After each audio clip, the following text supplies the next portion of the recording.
Great to be here. Thanks to the IMAA for the opportunity, for the privilege to get off the Zoom and back in the room to talk about the Boomtown. Could you imagine actually working in an industry where you are very good at what you do, and that everything you do every day is with a great deal of care and attention to detail, and where you look after your clients to the best of your ability, and there's a lot of people in your group doing the same thing, a lot of different competitors that you have that are doing a similar sort of thing. And the feeling that you get is that you're just not as much appreciated as some of maybe the bigger voices around. And do you think that's a little bit frustrating? It is a bit frustrating, and thus the IMAA was born. Do you like what I did there? We had the same situation with the Regional Media Collective. We're out there every day sort of putting out a fantastic product, really looking after our audiences, looking after our clients, and really sometimes I think over the many years that I've been involved in the media space, and many of those directly with regional media, a little bit lost in the larger voices. So the Boomtown Collective was born a few years ago to help address a little bit of the imbalance in the perception of the marketplace, and to really drive value back to clients who, perhaps for reasons somewhat unknown at certain times, maybe a little bit underinvested in what actually turns out to be a very large and growing marketplace. Ooh.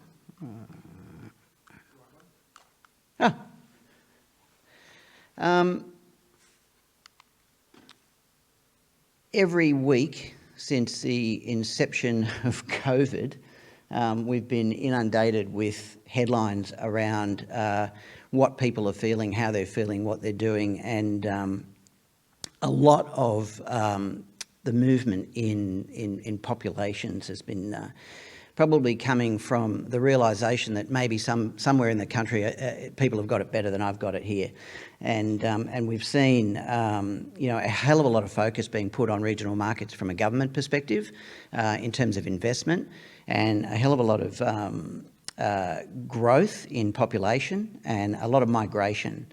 We've seen a regional housing boom in the last 2 years, not only in terms of the cost of purchase of properties that are in that kind of outer ring of the major metropolitan areas, but also in terms of the rental market, and people choosing to sort of take that work from home ethic and just go a little bit further in terms of life and work-life balance. And regional media companies are really the beneficiary of that at the moment. What we realise, though, is that we've got to sort of really push hard on information out to the market, and in a way that Think TV is making resources available to you to examine the power of video and television. We also at Boomtown are working to sort of put resources in your hands so that it becomes a little bit easier for you and your clients to navigate the more complex world of regional media markets.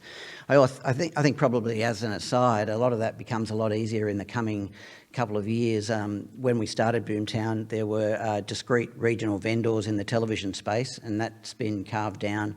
Now our new partnership in Boomtown is Seven replacing Prime, and as well as Win being a founding partner. We welcome our 9 network executives into the board as well to have their say, as we're now all very well sort of invested in regional media. So it's in everybody's interest to sort of talk about those markets. In terms of some of the things that we've been doing over the last couple of years, what we really feel very strongly about is that we need to prove that the outcomes are there. When we initially launched Boomtown several years ago, we went out with a bold offer to provide a large amount of inventory to a client who could pitch to the Boomtown Collective how they saw value in driving market share and revenue growth using Boomtown media resources.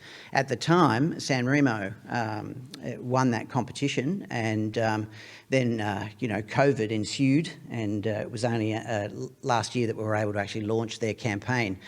Now, what I like about this campaign is it's FMCG. So FMCG is basically a tough category to get growth. You know, every product has a large range of competitors. Every product has a bottleneck at the distribution point. There's only a certain amount of, supermarket chains you can do business with to get the right amount of shelf space for your brand. And so for us to actually award this prize to a FMCG was risky, because could we really move the needle? And so the full details of this case study are on the boomtown.media website, and I encourage you to have a look at those, and the resources are there for you to use. But here's a quick snapshot of the outcomes of that campaign. Want to know San Remo's secret sauce for growth? 5 parts regional media, 1 part creative strategy. San Remo's Make Friday Night Pasta Night campaign created a new occasion for families. And after 3 months in a regional-only market, dollar value increased by 0.9%, market share by 0.6%, and their spaghetti SKU rose by 9.4%.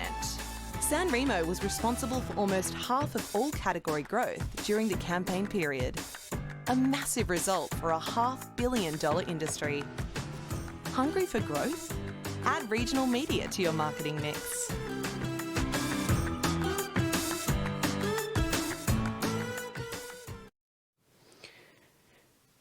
Yeah, so terrific to be able to actually push out a case study that moves the needle on a highly undifferentiated staple category and get a great outcome for the client. And we would encourage anybody that wants to look at the impact of some of the regional media markets. They can choose to A/B test or test market creative or new brand entrants or anything that requires a kind of a clean test space in regional markets, and get the same kind of media values and platforms aligned, so you really can get some proof points in your campaign strategy. So the last few years have been really pivotal. We started to see consideration to migration really spike, particularly as things got pretty tough through lockdown. We have had massive search inquiry. The fact that Yapoon's on there is quite surprising to me, but I know there's probably a few other places you'd pick first, but it's there. The quarterly migrations continuing to average, as I say, 15% higher than pre-pandemic. So these are double-digit numbers, and they're ongoing. We expect to see this continue, and that the regional market size will just continue to grow above the population. Really scary for Melbourne. That's quite outstanding. That's what happens when you lock down for probably the longest period of anywhere else in the world. You get some dissatisfaction with that, and we're seeing regional markets being the beneficiary of that. It's interesting, probably when we set out to do the Boomtown thing, my premise was that really it's about what's the same. One of my queries was always, the population's there, the disposable income is there, the distribution of product is there. Why is the ad dollar not keeping pace? And the old stat that we used to run with early on was that we were probably underrepresented in terms of total advertising spend by up to 25%, just right across the board. So it was hard to understand, but what I've come to realise over the course of the last few years, as we really deep dived into the markets, is there are some differences, and they're actually quite positive differences in terms of disposable income is actually higher, cost of living is generally lower, income levels are roughly the same in terms of metro v regional averages. You don't quite get the sheer number of Toorak billionaires in Newcastle, but the averages are all there.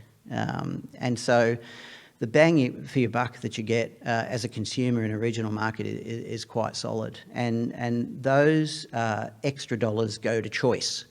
They go to brand choice, they go to choice of location where I want a vacation, what kind of vehicle I want to drive, and how quickly I pay off my mortgage. So what all that leads to is a vast differential in the size of the disposable income that the audiences have out there, which I think is a really, really sort of powerful motivator for brands to consider regional markets.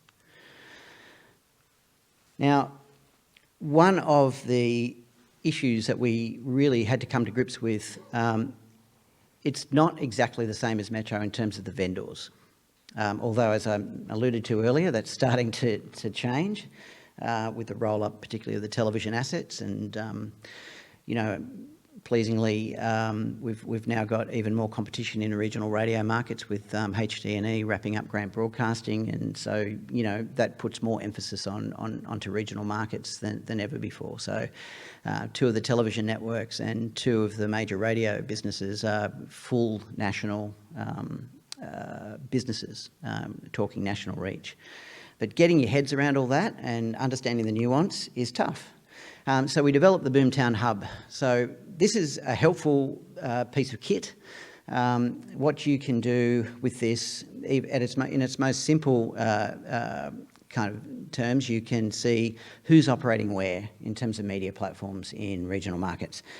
If you've got a client with a blanket distribution, your world's pretty easy in relation to the planning. It's everywhere. But if you've got a client that's got state-by-state differences in the way they distribute their products, whether it's because of the retail partnerships they have, or they have limited retail footprint, or the retail footprint is not in the full on a full state basis, you can utilise this tool on a postcode level to recommend to you the exact footprint of media vendors that you need to get your campaigns away. That's pretty useful. It takes away the last excuse for kind of leaving it off because it's too hard. This tool very quickly puts you in touch with the vendors. Now, you can take the tool to the point of briefing the vendors if that's what you wish to do, which makes it a pretty handy resource for you and your teams. One of the things that we found really useful and that we're getting a lot of really positive feedback on is the Boomtown Masterclasses. This is an opportunity with Gay Steele leading the charge to really sit down with your usually younger planners and buyers and educate them on the nuance of what's going on in regional markets. We've had a stack of really positive feedback on this, and we would really encourage you to sort of lock in your teams to participate in masterclasses. Insights-wise, we're dropping new insights on Boomtown audiences all through the year. So seasonal audience studies, there's the mood monitor, which gives you a sense of, happiness and propensity to spend. And there's the key category case studies, which are all available on the website, and they can and they all drop throughout the year with refreshed content. Boomtown City Lights is a new campaign that we're launching, and this is really designed to sort of shine a light on what's actually going on in regional markets from a lifestyle perspective and from a commercial perspective, and just really easy to understand bites. So, monthly snapshot of one of the top 14 Australian cities with the overview of what's going on in the economy, how business is growing, brand stories, and a little bit about culture and consumer opportunities, and that's a really interesting initiative, real slice of life, which is helpful if you can't actually make it out to the markets yourself. Now, this idea of actually making it out to the market yourself, I think, is a really powerful one. So we haven't really set a lot on the entry mechanism for this, but I'll take it up with Sam afterwards. But what I want to do is take 5 IMAA CEOs or managing directors with a CMO or CEO client of your choice to one of the Boomtown City Light locations for a day trip to really have a close-up look at the market, and host a dinner and overnight in that market and come back next day. So a market visit, don't know where, haven't decided yet, might be Launceston, could be Newcastle, could be somewhere with a winery in it, I don't know, I haven't decided.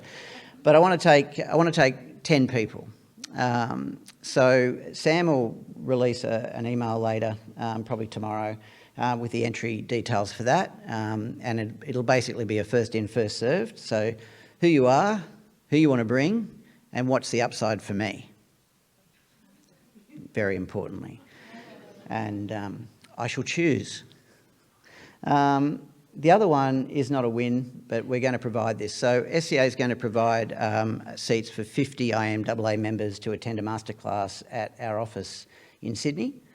So Gay will do that masterclass, and Sam will determine with the board how we divvy that up. But there's 50 seats there. That'll happen later this year. We'll arrive at a date that suits the group, and we'll put that on, and that'll be the day and lunch provided, and happen on the radio station. So that'll be a bit of fun, and your juniors can enjoy that and actually have a really deep dive into the powers of Boomtown. So think about supercharging your bounce back, A/B testing, trialling new products and services.